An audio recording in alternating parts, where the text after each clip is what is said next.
नमस्ते। कैसे हैं आप? मैं संजय कुमार, सहायक आचार्य रसायन शास्त्र SNKP गवर्नमेंट कॉलेज नीम का थाना।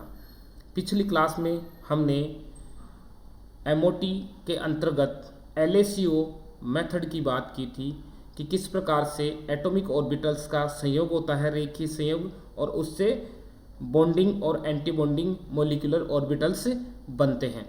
उनकी हमने बात की थी। आज हम बात कर रहे हैं हाइड्रोजन अणु आयन के लिए जो LACO मेथड है, MO सिद्धांत, उसकी बात कर रहे हैं।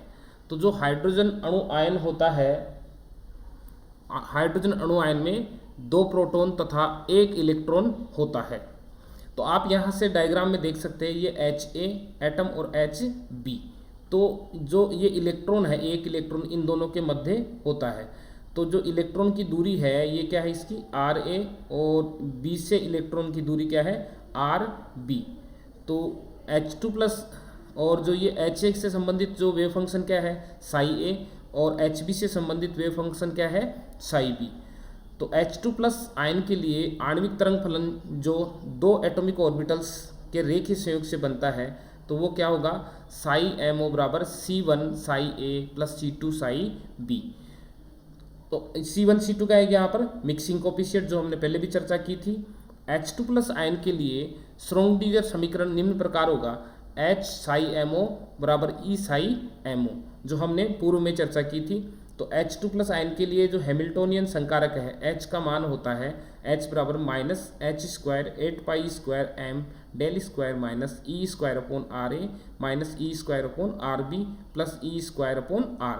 तो M क्या है इलेक्ट्रॉन का द्रव्यमान, और E क्या है इलेक्ट्रॉन पर आवेश, और कैपिटल R क्या है एटम A और B के मध्य की दूरी, और RA क्या होगी A एटम से इलेक्ट्रॉन की दूरी, और RB क्या है B एटम की इलेक्ट्रॉन से दूरी।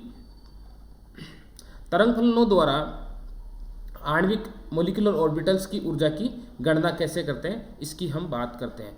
तो E बराबर क्या है integration psi MO H psi MO d tau क्या है वॉल्यूम आयतन अवयव है, और बटा साई MO डी टो। तो ये ऊर्जा का मान होता है इसके लिए। तो समीकरण 4 में साई MO का मान क्या था C1 Sai A plus C2 Sai B। तो यहाँ पर इसका मान रख देते हैं ऊपर और नीचे, और इसको क्या कर देते हैं अपन, इसको एक्सपेंड करते हैं। तो यहाँ पर C1 square psi A H psi A d tau plus C2 square, ये A प्लस B स्क्वायर की जो होता है उसके अकॉर्डिंग इसमें इसको एक्सपेंड कर देते हैं।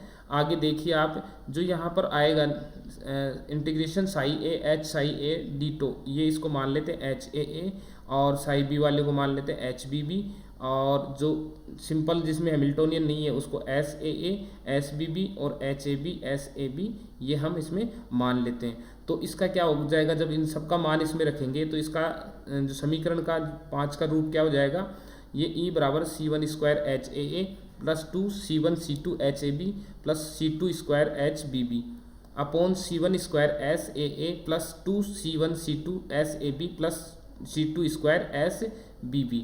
तो यहाँ पर देखिए आप कि HAA और HBB कूलाम समाकलन है, और HAB क्या है अनुनाद समाकलन है, और SASBB ये सारे क्या है अतिव्यापन समाकलन।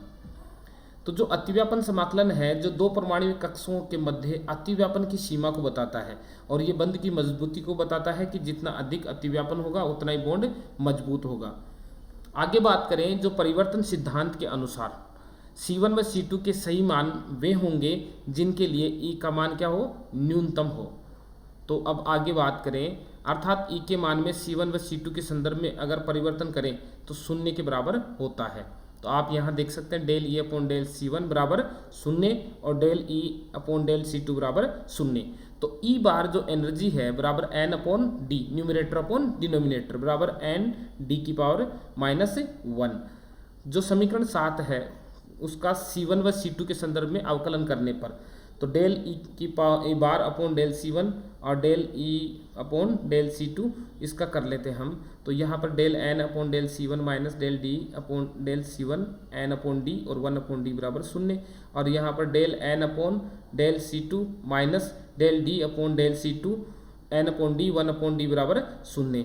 तो यहाँ पर जो 1/d है वो शून्य नहीं हो सकता, तो अतः शून्य क्या होगा, जो ये ब्रैकेट वाला पार्ट शून्य के बराबर हो जाएगा। तो समीकरण 8 और 9 का रूप है इसमें। आगे देखिए, इसका अवकलन करते हैं C1 के रेस्पेक्ट में न्यूमरेटर का, तो ये निकल कर आता है। न्यूमरेटर कौन सा, जो ई वाला फॉर्मूला था उसमें जो ऊपर जो मान था ना, ये आप देखें यहाँ पर, इसकी बात करें, ये न्यूमरेटर और ये डिनोमिनेटर, तो इसके रेस्पेक्ट में हम इसका अवकलन कर रहे हैं। तो यहाँ पर देखिए इसका मान निकल कर ये आएगा 2C1HAA प्लस 2C2HAB और n/C2 बराबर 2C1HAB प्लस 2C2HBB, और ये सारा आप यहाँ देख सकते हैं। तो 4 समीकरण निकल कर आती है। इन चारों समीकरण का मान समीकरण 8 और 9 में रखने पर रखेंगे तो क्या होगा, देखो ये एक बार 2C1HAA plus 2C2HAB minus 2C1SAA plus 2C2SAB ई बराबर 0। देखो इसको सोल्व करते हैं इस इक्वेशन को, तो 2C1HAA माइनस 2C1, जो C1 है उसको एक तरफ ले लेते हैं और C2 को एक तरफ ले लेते हैं। तो इस प्रकार से ये समीकरण आएगा हमारे पास C1HAA माइनस ई। देखो 2 कॉमन है तो 2 प्लस माइनस ये कैंसिल हो जाएगा, ये हट जाएगा यहाँ से। तो C1HAA minus ESAA plus C2HAB minus ESAB बराबर 0। तो एक तो समीकरण ये निकल कर आ गया।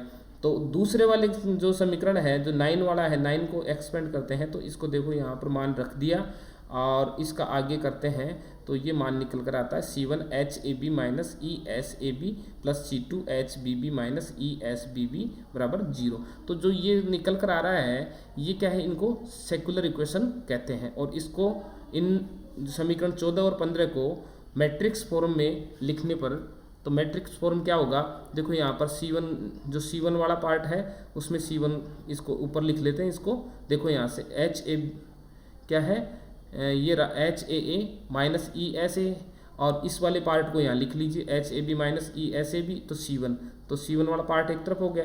अब C2 वाला देखो यहाँ से HAB माइनस ESAB यहाँ आ गया, और ये नीचे वाला HBB माइनस ESBB C1/C2 बराबर 0।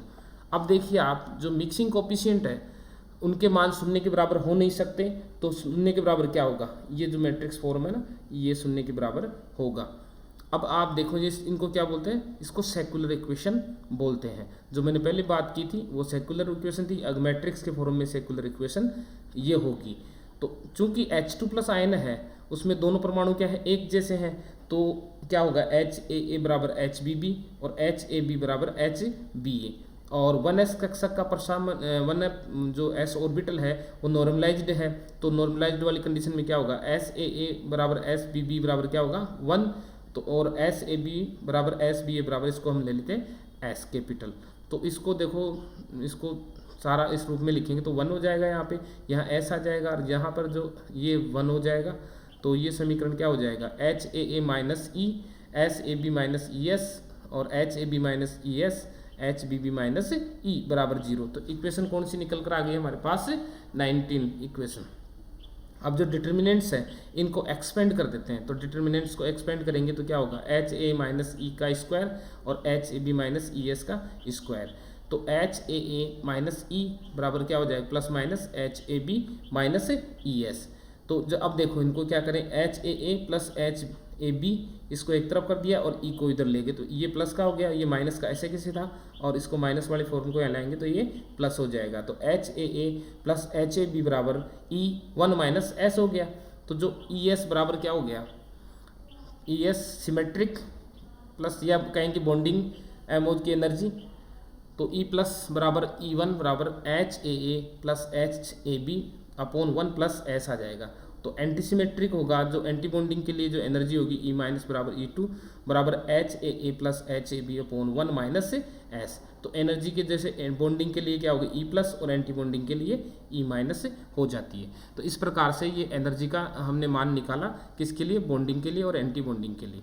अब देखते हैं कि जो मोलिकुलर ऑर्बिटल्स हैं उनके ऊपर इलेक्ट्रॉन आवेश घनत्व क्या है, उनके तरंग फलन के मान क्या है। तो हम एक समीकरण ले रहे हैं C1HAA minus E plus C2HAB minus ESAB। तो जो भी हमने सेकुलर इक्वेशन थी उसी को लिख रहे हैं हम। तो इस समीकरण में क्या करें, HAA का मान रख देते हैं। HAA का मान क्या है, 1 प्लस SAB, जो यही इसी समीकरण से मैंने लिया है, आप यहाँ देखिए एच ए ए बराबर 1 plus S A B E1 minus H A B, तो यहाँ पर इसमें रख देंगे और रख के इसको एक्सपेंड कर देंगे, तो हमारे पास इसे इसको खोल के लिखेंगे तो E1 से E1 कट जाएगा, तो C1 बराबर E1 S A B minus H A B plus C2 H A B minus E1 S A B, ये आ गया हमारे पास। तो अब देखो यहाँ पर C1 इसका मान करेंगे।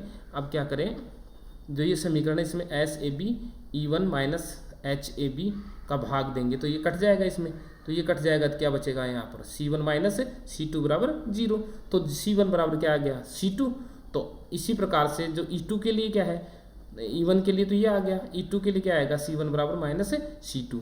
तो अतः E1 व E2 से संबंधित तरंग फलन होंगे, तो एक तो क्या हो जाएगा साई1 बराबर C1 psi A plus psi B, और साई 2 बराबर क्या हो जाएगा दूसरे के लिए E2 के लिए C1 साई ए माइनस साई बी। तो बॉन्डिंग के लिए तो ये वेव फंक्शन हो गया, एंटी बॉन्डिंग के लिए ये वेव फंक्शन हो गया।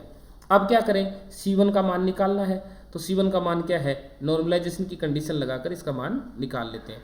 तो जो साई ए का मान क्या था, C1 साई 1 का मान क्या है, C1 psi A plus C2 psi B square ditto बराबर 1। तो ये कंडीशन लगाएंगे तो C1 स्क्वायर और ये आ गया हमारे पास, और plus C2 square psi B square ditto plus 2 C1 C2 psi A psi B ditto बराबर 0। तो नॉर्मलाइजेशन की जब कंडीशन में क्या होता है कि जब साई जो हमने लिया है साई स्टार और साई, तो ये दोनों का अगर मान सेम है तो इसका मान क्या हो जाएगा 1 होता है, इसका मान क्या हो जाएगा 1। तो यहाँ क्या बचा C1 स्क्वायर, और यहाँ पर भी देखो ये साई बी है तो बी भी है, तो यहाँ पर भी क्या हो गया इसका मान 1 हो गया। तो यहाँ C1 स्क्वायर प्लस C2 और प्लस 2 C1 C2 और एस ए बी बराबर 0। तो यहाँ पर क्या हो जाएगा कि ये इसको क्या ले लिया हमने एस ए बी, ये आ गया तो हमारे पास निकल कर जब C1 बराबर C2 हो तो यहाँ पर क्या लिख दें, C2 की जगह C1 लिख दें। तो C1 square plus 2 C1 S A B बराबर 0। तो यहाँ पर कुल मिला के जो C1 स्क्वायर का मान है 1/2 2 प्लस 2 एस ए बी, और C1 बराबर 1/√2 प्लस 2 एस ए बी ये आएगा। और ऐसे ही क्या हो जाएगा जब C1 बराबर माइनस C2 लेंगे तो C2 का मान आएगा 1/√2 माइनस 2 एस ए बी। अब आगे देखें कि ये इसको साई जो एंटी सिमेट्रिक है बराबर साई 1 बराबर, तो क्या आया हमारे पास C1 का मान रखेंगे ना इसमें, तो psi A plus psi B /√2 1 plus S A B, ये मान आ गया किसके लिए, बॉन्डिंग के लिए, जो इवन एनर्जी है उससे जुड़ा हुआ जो वेव फंक्शन है, या बॉन्डिंग एमओ के लिए। और एंटी बॉन्डिंग के लिए क्या आ गया, साई जो एंटी सिमेट्रिक है साई 2 बराबर Sai A plus psi B और √2 1 माइनस एस ए बी, ये मान हमारे पास आ गया। तो ये तो वेव फंक्शन आ गए बॉन्डिंग के लिए और एंटी बॉन्डिंग। तो इलेक्ट्रॉन डेंसिटी क्या होगी, उसका स्क्वायर होगा। तो स्क्वायर करें बॉन्डिंग मोलिकुलर ऑर्बिटल के लिए साई 1 स्क्वायर, तो इसको स्क्वायर करके लिखेंगे तो क्या हो जाएगा, यहाँ से तो रूट हट जाएगा तो ये तो ऊपर ले लें 2 plus 2 S A B minus 1, और ये ए प्लस बी के फॉर्म में हमने लिख दिया। और ऐसे ही एंटी बॉन्डिंग मोलिकुलर ऑर्बिटल में भी इस प्रकार से यहाँ माइनस आ जाएगा तो इस ये फॉर्म निकल कर आ गई। अब देखो जो एस ए बी का मान जो होमोन्यूक्लियर समनाभिक के जो द्विपरमाणु अणुतंत्र के लिए क्या होता है 0.5 होता है, तो ये इसका मान इसमें रखेंगे 0.5 करके, तो ये देखो यहाँ पर 1/2 निकल कर हमारे पास आ जाता है। तो साई 1 स्क्वायर बराबर जो इलेक्ट्रॉन डेंसिटी हो जाएगी तो 1/2 psi A square plus psi B square plus 2 psi A psi B, और जो साई 2 स्क्वायर है जो एंटी बॉन्डिंग के लिए जो electron density 1/2 psi A square plus psi B square minus 2 psi A psi B. तो आप यहाँ पर ये इसका मान हमारे पास निकल कर आ गया। तो हमारे पास क्या आ गई, एनर्जी भी आ गई, वेव फंक्शन भी आ गया और इलेक्ट्रॉन डेंसिटी भी आ गया। तो आप यहाँ पर देख सकते हैं जो बॉन्डिंग मोलिकुलर ऑर्बिटल है उसमें जो अंतर्नाभिक की दूरी और इलेक्ट्रॉन डेंसिटी के मध्य हम बात करें तो ये ए एटम है और ये बी, तो उसका वेव फंक्शन क्या है साई ए स्क्वायर। जो एटम ए से जुड़ा हुआ है इसकी इलेक्ट्रॉन डेंसिटी क्या होगी साई ए स्क्वायर, और जो एटम बी है तो उससे जुड़ी हुई जो इसकी इलेक्ट्रॉन डेंसिटी क्या होगी साई बी स्क्वायर। और जब ये मिक्स होंगे रेखीय संयोग करेंगे, लीनियर कॉम्बिनेशन होगा इनका, तो क्या बन जाएगा इसमें बॉन्डिंग मोलिकुलर ऑर्बिटल, तो उसकी इलेक्ट्रॉन डेंसिटी क्या होगी साई 1 स्क्वायर। तो आप डायग्राम में यहाँ देख सकते हैं ये ए है ये बी, और ये मिक्स होके इसमें अतिव्यापन हो जाता है, और यहाँ पर जो मध्य में इलेक्ट्रॉन डेंसिटी क्या होगी मैक्सिमम होती है। ऐसे एंटी बॉन्डिंग की बात करें तो एंटी बॉन्डिंग में जैसे एटम ए है तो उसकी इलेक्ट्रॉन डेंसिटी क्या है, साई बी स्क्वायर, बी की साई बी स्क्वायर और इसकी ए स्क्वायर। तो अब क्या होगा, ये प्लस माइनस है ना एक दूसरे के, तो ये क्या होगा एक दूसरे के संपर्क में आएंगे नहीं, रिपल्सन होगा। तो रिपल्सन में देखो यहाँ पे इलेक्ट्रॉन डेंसिटी 0 है। तो जो एंटी बॉन्डिंग मोलिकुलर ऑर्बिटल है उसकी जो इलेक्ट्रॉन डेंसिटी क्या है, साई टू स्क्वायर। तो यहाँ पर आप देखिए कि बिल्कुल मध्य में क्या है, इलेक्ट्रॉन डेंसिटी 0 है और देखो रिपल्सन हो रहा है।